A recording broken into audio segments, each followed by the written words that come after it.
Behind the Mirror of Music with Danny Cohen. Hello everyone, my name is Danny Cohen. Welcome to Behind the Mirror of Music. This week's guest is Jonathan Roxmouth, known to many for his portrayal as the Phantom, or Erik, in The Phantom of the Opera, both on various tours as well as in South Afrika. He is also known for being world's youngest Sweeney Todd, and his various roles in Cats, Shay in Evita, as well as many other productions and concerts. There will be another very special episode with Jonathan coming up in September, when we will be celebrating 115 years since the first publication of the original novel by Gaston Leroux. In that interview, Jonathan will go in full detail on everything Phantom, from the book to the character of Erik and his love for the show. There will be a short preview at the end of this episode, so stay tuned. So, please enjoy the show.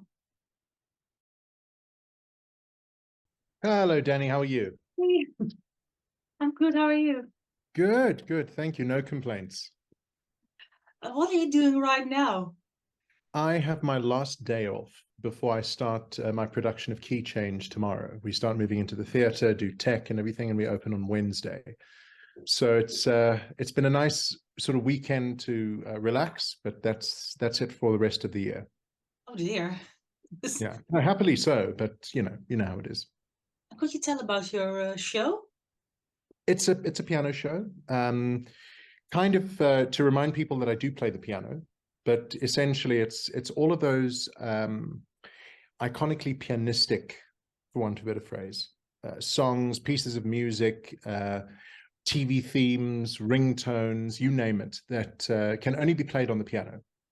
And I've got a 5-piece band with me, and it's a mixture of very personal stories about my journey as a pianist, but also just, it started out as a list of songs that I really wanted to perform. And you put the two together and you get a show like Key Change, where not only are you explaining to an audience what a key change is, you're also letting the audience get a little bit of insight into who you are, which is, it's very rewarding, I must say. How did you fall in love with music? My grandfather, actually, he was a builder who loved music, and he sort of introduced me to all of his favorite types of music. So everything from Maria Callas in, I think it was Barber of Seville was the recording he had, all the way through, obviously, Elton John, Billy Joel, Beethoven, Jerry Lee Lewis, and he would just play the music. And I would say, who's that? And he'd explain, back in the days when it was cassette tapes.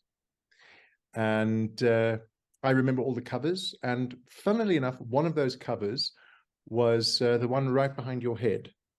It was a black cover with a mask, with some blue writing and a red rose. And my grandfather taught me how to conduct to the Phantom of the Opera.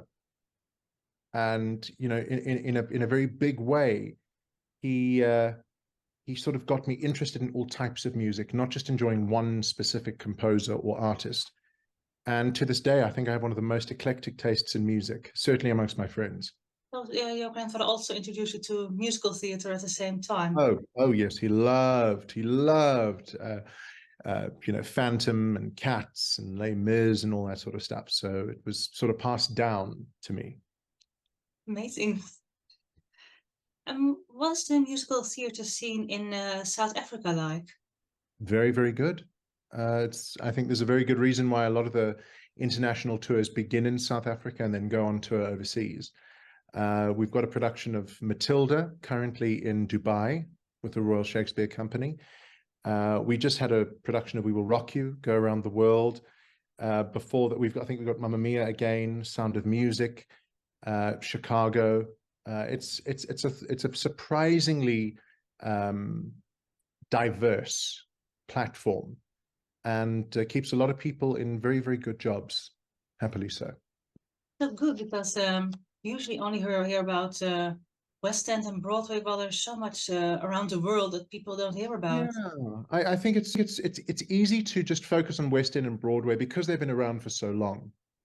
And it's also good, I think it's very easy to assume that they're the only places where you can get musicals.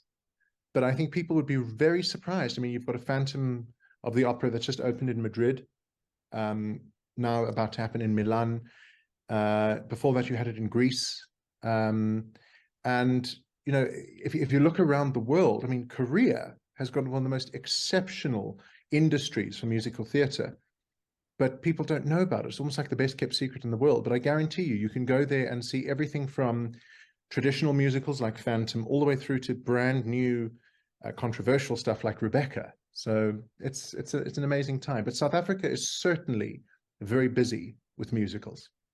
What was your first professional theatre role? I was Vince Fontaine in a small production of Grease here in South Africa. Okay, what was the experience like to start out? Terrifying. It was, you know, it was something brand new. I was only used to school productions and the camaraderie that you have in a school production. You know, in a school musical, if you don't get the part, you can be part of the crew or something. In real life, if you don't get the part, you don't get the check. And it's a completely different kind of competitive nature. And I think if you appear on the scene and you haven't studied, number one, and you get a job over somebody who has studied, you develop a bullseye on the back of your costume, and people come after you and don't want to see you succeed. So you almost want to prove yourself more than the average person who has studied. And in many ways, you know, from Grease to Buddy to Beauty and the Beast, I was still auditioning to be a member of the South African theatre community. And eventually I just got to a point where I didn't care anymore. I just wanted to do good work and entertain people and tell stories. And I think that's basically the job. And even to this day, I see it happening every now and again. But I don't think if I could go back and change that, if I had a time machine, I wouldn't change that, because it sort of put a natural fire in me that I still have. So, you know, in a funny way, thank you to all of them. One thing I noticed on your CV was that you played Sweeney Todd at a very young age. Yes. Was it an exciting experience to do it so young? Yeah, I mean, I was 30, goodness. I think I was 30, something like that. And, you know, normally, you know, 40 is considered quite young for Sweeney. But what our production did is that we had an older Mrs. Lovett and a younger Sweeney Todd. And what that did in terms of the dynamic, considering people were having kids at 17, it wasn't such a stretch to believe that he could have a teenage daughter already. Not a stretch at all, because I think I read as 40 at the time. What it did for the dynamic of the production and the sexual chemistry between Lovett and Sweeney was very, very interesting, not dissimilar to being cast as a very young Phantom. I think for today's audiences, shows around the 70s and the 80s that sort of were relying on age gaps cannot really have the same effect today if they have those age gaps. Everything from Henry Higgins and Eliza in Fair Lady all the way up to Sweeney Todd, you know, we're in a different world. And I think it's a testament both to Christopher Bond, the playwright of the original play, Sweeney Todd's sort of West End debut as a play, as well as Stephen Sondheim's musicalization of it. It stood up to it, and audiences were thrilled in exactly the same way that you'd want them to be with that show. And I think that this obsession with age at the moment, as long as the person can play the role and is convincing, you know, as long as the story is still believable, that's all that matters. And it was with ours. Brilliant. Because well, would you like to do more Sondheim, because it's such an amazing? Oh, definitely.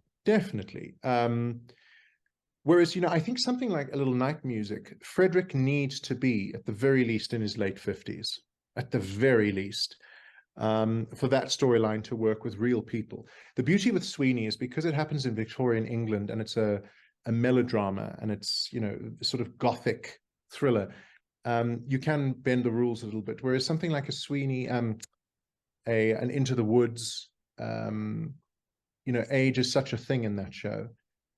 Sunday in the Park with George. I mean, the actress who plays Dot, Act 1 versus Act 2, it's a whole thing.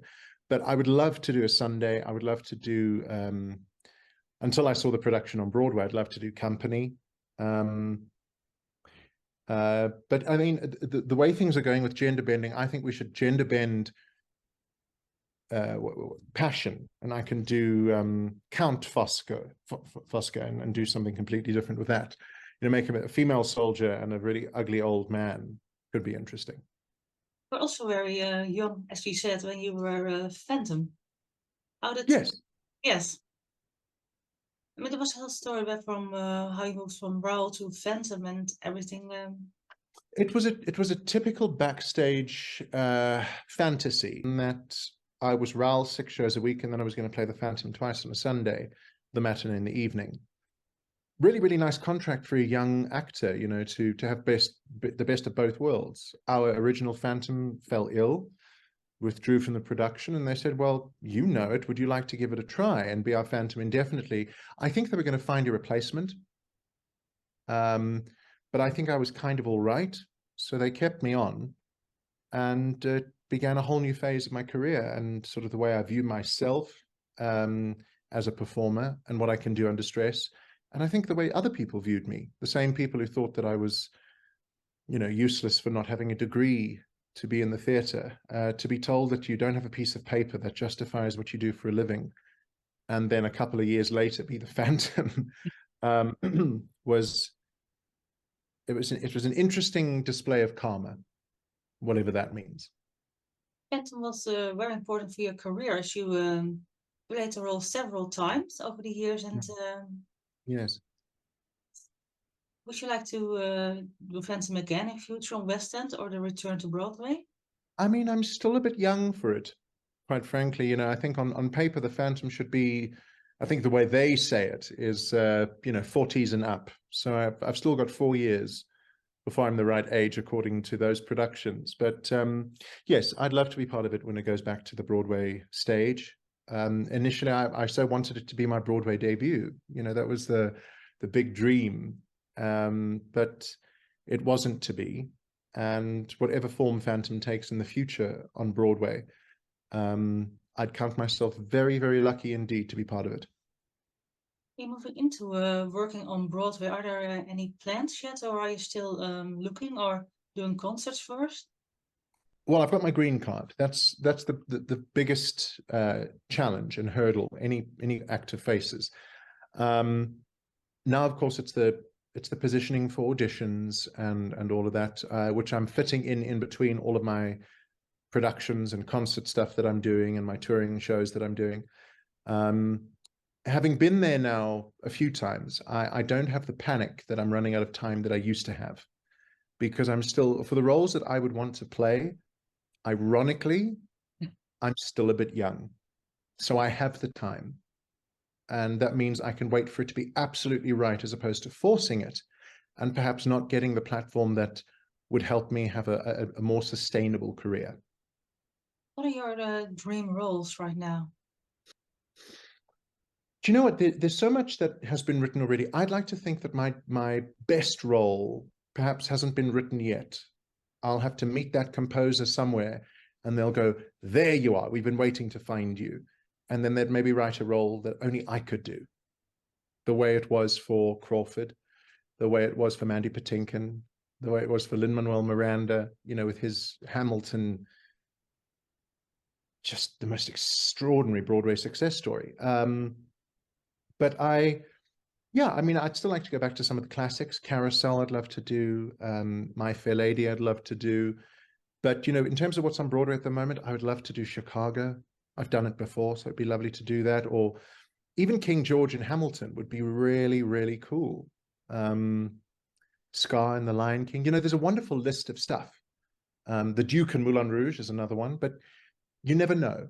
You never know. What I have realized up until now is if you are uncertain about what's going to happen, it's the right place to be. Because if you think you know what's going to happen, it never pans out that way. You also did a lot of Weber work and Weber performances. Which Weber role was your favorite up till now? Except You mean, that, of course. aside from Phantom? Do you know, I had a lot of fun playing the Pharaoh in Joseph, because it was a total of 7 minutes work. per show, which was just my ideal.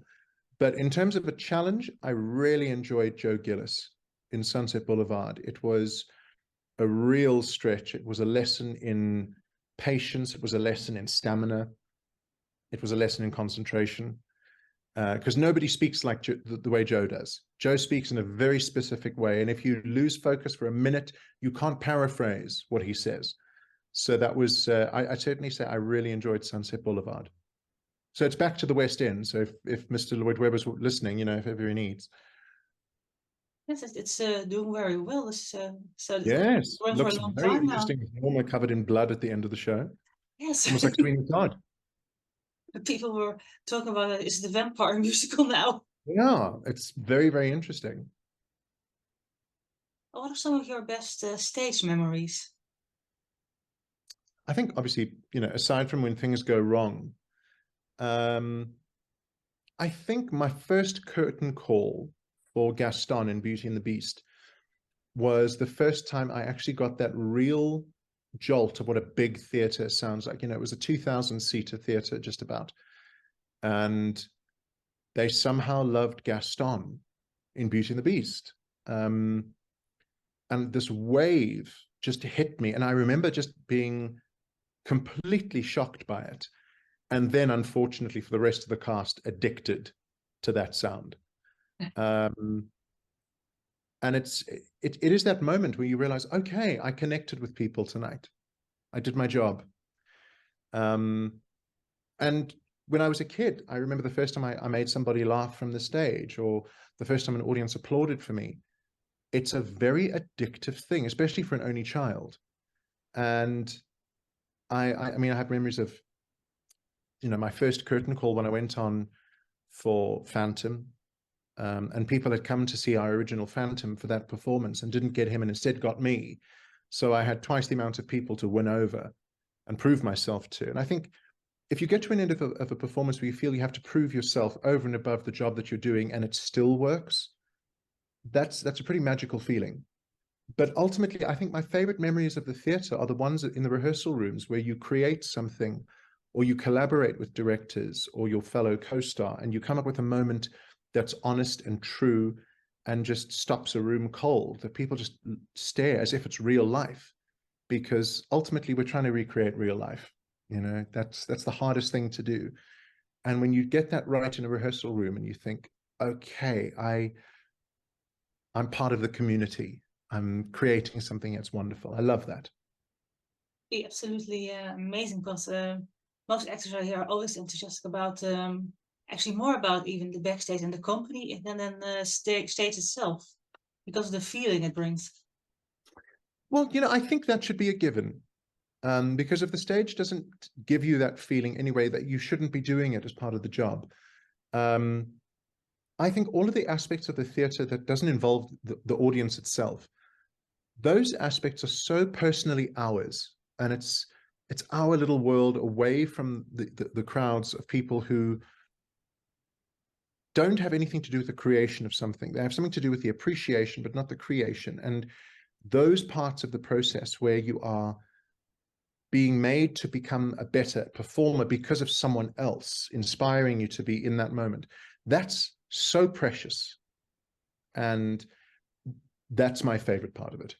Is there anything you would like to add to this interview? Something you want to talk about? Your work, your future plans, something?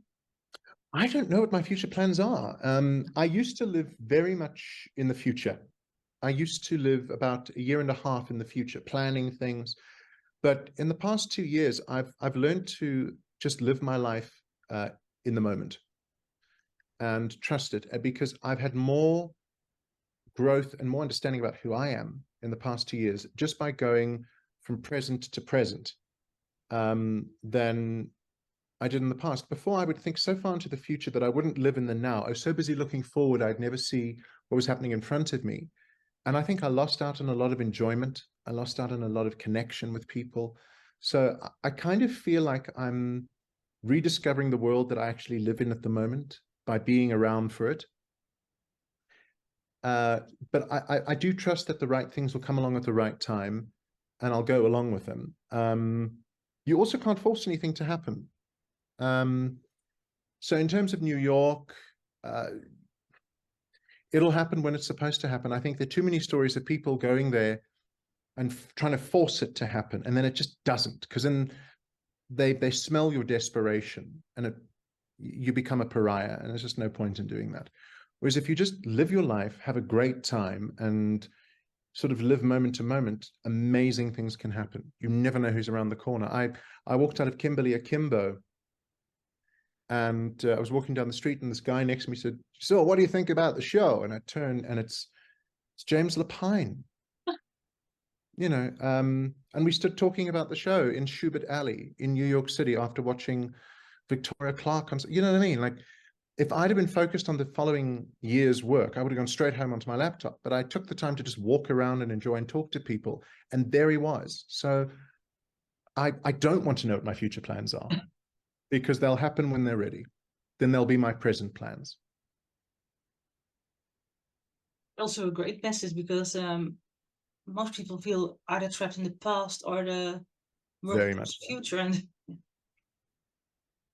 yeah, people are either stuck in the old versions of themselves or so desperate to find new versions of themselves that they don't actually get to share the current versions of themselves. And I think that's a real shame, because they're pretty good versions, I'd say. okay, thank you so much. It was fabulous, and I hope we'll speak again soon. Thank you, Danny. You too. Yes. Hope you have a wonderful evening. Evening or afternoon? Yes, evening. Evening. Good. Yes. Wonderful. Thank you. All the very best to you. Thank you so much for the opportunity. Okay, bye. All right. Bye-bye.